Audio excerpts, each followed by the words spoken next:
Welcome, ladies and gentlemen, to the revamped Renegade of Wrestling. I am your host, JJ Williams.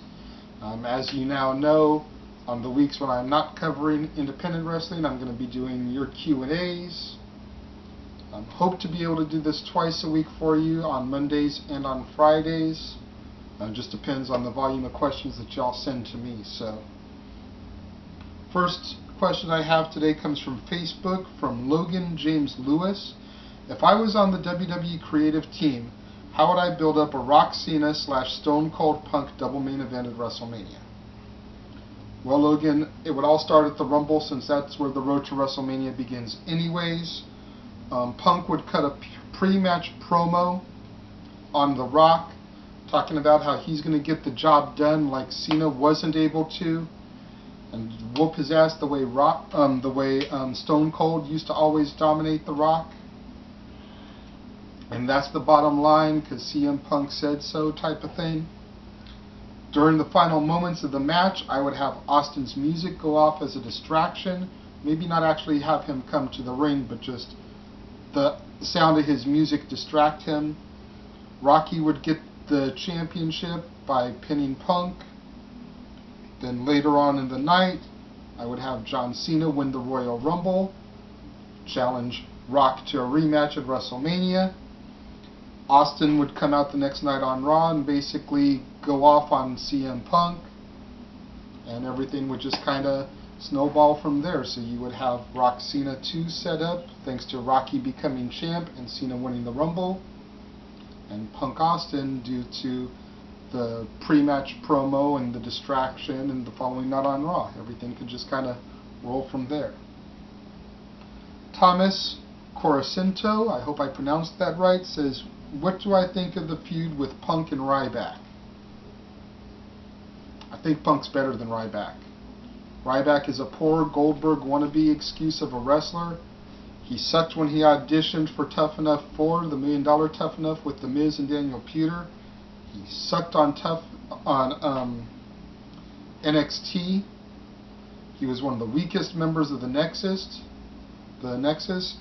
and now he's back and he's Goldberg with RVD's singlets. I think CM Punk is much better than Ryback, and while I understand that they're using Punk to help elevate Ryback to the main event level, he's too sloppy. Way too sloppy, and Ryback is going to be a reason why a number of their top talent end up getting injured if they continue to push him in main event matches with guys like Punk, Cena, Orton, etc., etc. Wayne Martinsky wants to know, which indie wrestler do I think can cut the best promo nowadays?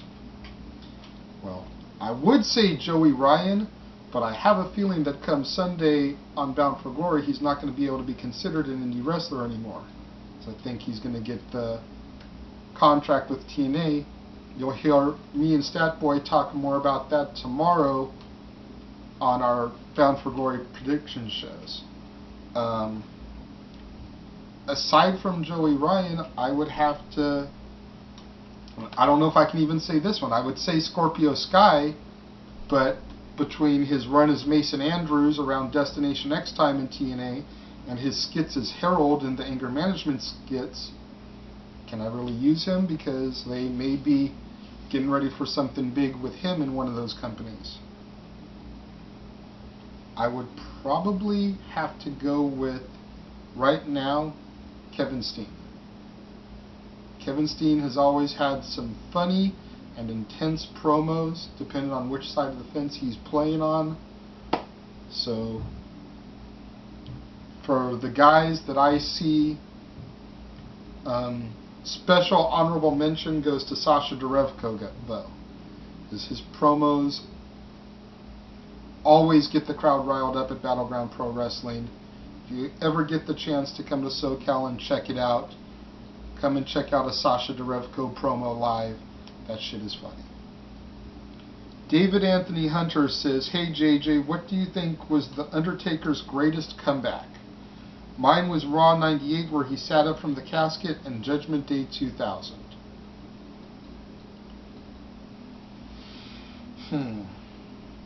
I think the build-up to his return to fight Triple H the first time, where they showed him out in the abandoned house in the desert with the Johnny Cash Ain't No Grave music, was some of the best build-up for him. Other than that, I would have to say WrestleMania 20, when he returned as the Dead Man.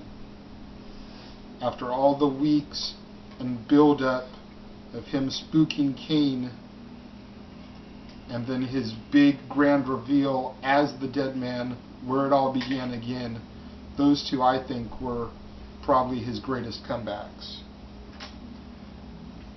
Philip Evans wants to know, hey JJ, will you ever do an episode talking about PWG? Well, Philip, I don't really feel the need to talk about Gorilla for a couple of reasons, and I'll tell you why. One, they're almost as mainstream as Ring of Honor. A lot of people refer to Gorilla as ROH West. So for them to be on that level, enough people know about them, so they don't really need the coverage. Second of all, prior to Battle of Los Angeles last year, I hadn't been to a Gorilla show in like 5 years. Because they moved too far away, they've jacked up the prices way too much, so that they can pay for all the ROH talent that they bring in, and it just isn't beneficial to me anymore. You know, between the gas money, the food money, the merchandise money, the ticket money, it's just not cost effective in this economy. Whereas I can go to a Championship Wrestling from Hollywood taping, which is free admission, and if you want to make sure your seat is reserved, only costs you like $12 to $15. I can go to Battleground, which is a $10 ticket. I can see 3 months worth of Battleground shows for what it costs to sit front row for one Gorilla show. I do keep up with Gorilla online in the forums and stuff. I do know kind of what's going on, but I can't really put my own personal spin on it if I'm not there live to see it. So that's why I don't really do shows covering Gorilla. From Twitter, Bradders Taylor, at BradTaylor92, says, do I think the Royal Rumble match will be overlooked this year because of The Rock's involvement in the main event? As far as the hype and the build-up to the Rumble this year, yes, I think the Rumble match will be grossly overlooked. However, post-Rumble match and the fallout and the winner and all that, I think it's going to depend on who wins it and what surprise entries are in it. Every year at the Rumble, we always get some kind of surprise, either a return superstar or a debut superstar. You know, last year we saw the Road Dogg come back. We saw Karma compete. First time since she had left after announcing her pregnancy. You know, we saw Diesel and Booker T a couple years prior. You know, so it all just depends on what kind of surprises the WWE dusts off for us as to whether or not the Rumble match will be talked about the way that The Rock, whoever match is talked about post-Rumble. But leading up to it, yes, I definitely think it'll be overlooked. Because, I mean, The Rock is star power. That's who they're banking on to sell tickets, is The Rock. They're not even telling you who he's fighting yet because they don't know. They probably know, but they don't want to tell you because they want it to be suspenseful. Is it going to be The Rock and Cena 2? Is it going to be The Rock and Punk? I don't think it's going to be Rock Cena 2 unless Cena turns heel between now and then. I think that a lot of people will be pissed that the whole once-in-a-lifetime hype is going to be lost if they take the strap off Punk and put it on a Cena. So I fully expect Punk to go into the match. That's why I booked my double main event the way I did. I think that WWE would lose too much by not having Rocky versus Punk. Tony Filani, at Tony Filani, says, what's your opinion on WWE pushing the tag division? Do you think the tag team belts may mean something again? Also, what are your thoughts on Kane and Daniel Bryan? I think they are great. As far as Kane and Daniel Bryan go, I love and respect both of them as workers. Kane has been in the business long enough, but I hate when they make him a comedy act. Kane is supposed to be this fierce, big, bad monster, and they've got him going, I am the tag team champion! Really? Really? As far as Bryan, at least they're doing something with him.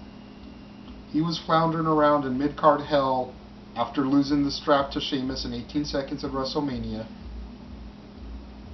He is now a Triple Crown champion, even though WWE doesn't acknowledge the U.S. title as a belt for Triple Crown. He has held the World title, mid-card title, and tag team, so he is a Triple Crown champion in my book.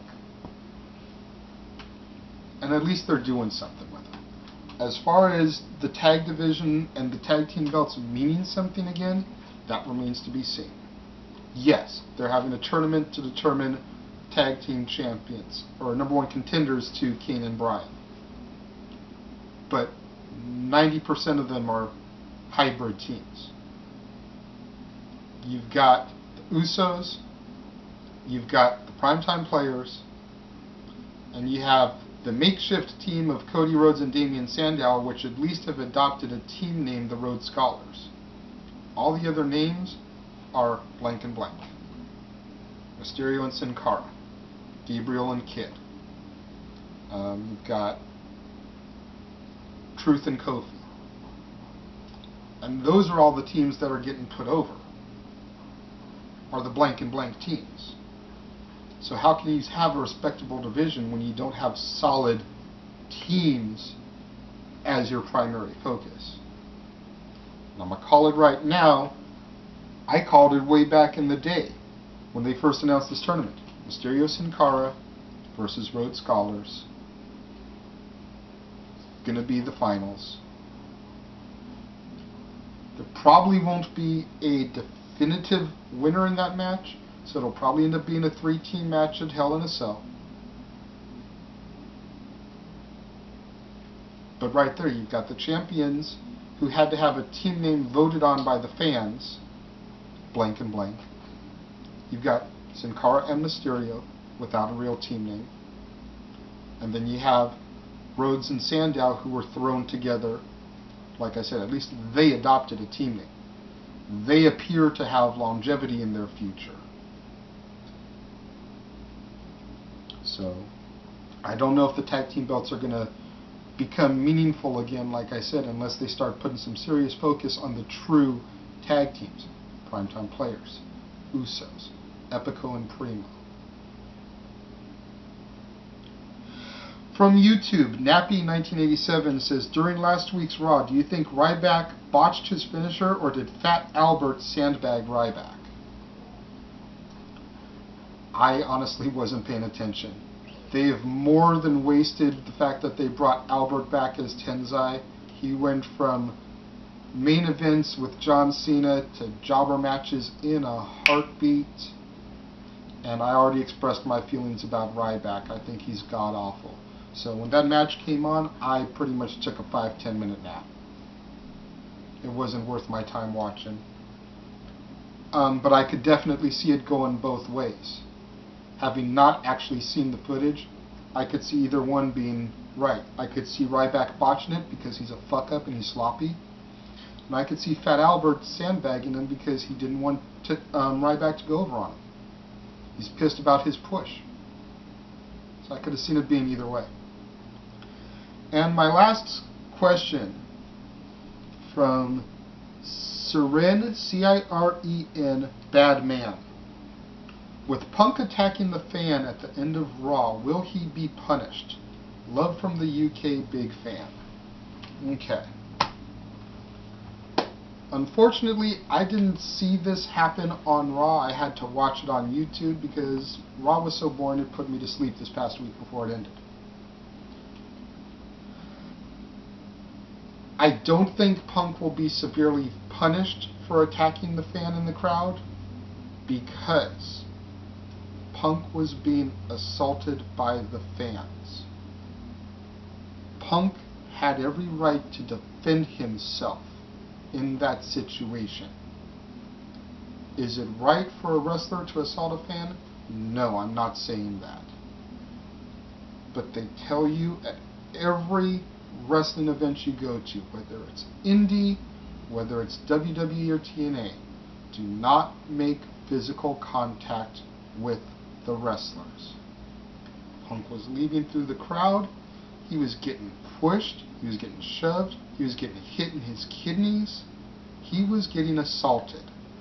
Punk is the closest thing we have to an old school heel right now, to the days of Flair and Piper, where people would actually bring knives and try and shank those fools because they were so loathed and hated.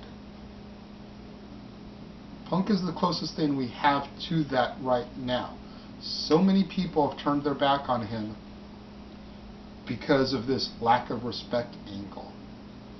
And while I may not completely agree with his methods of trying to get respect, I agree with every word that has come out of his mouth. That man deserves respect. That man has thrown the company on his shoulders and ran with it. Has he ran with it as far as John Cena did? No. Will he run with it as far as John Cena did? Probably not, as long as Cena's still around. But while Cena's been out there focused on The Rock, while he's been out there, getting bone chips removed from surgery and doing videos via satellite like he always clowned on The Rock for doing, CM Punk has been there, night in, night out, carrying the company. Is what he did wrong? Yes. Will he be punished for it? I don't think so, because he was assaulted first. What do you guys think? Fill up the comment box. Ask me more questions. You can ask questions by leaving them in the comment box below. You can tweet them to me on Twitter at ROWJJWilliams, or you can put them onto my fan pages for Renegade of Wrestling on Facebook, or on the Renegade of Wrestling JJ Williams on Facebook. 4 different forums where you can leave me questions. Hopefully I will be back on Monday with a brand new Q&A, because y'all are going to hit me up with questions for Bound for Glory, with questions about what I've talked about and your thoughts on the Punk situation. So I'm going to leave you for now. Thank you for watching, and we will see you next time here from the Casa D18 Studios.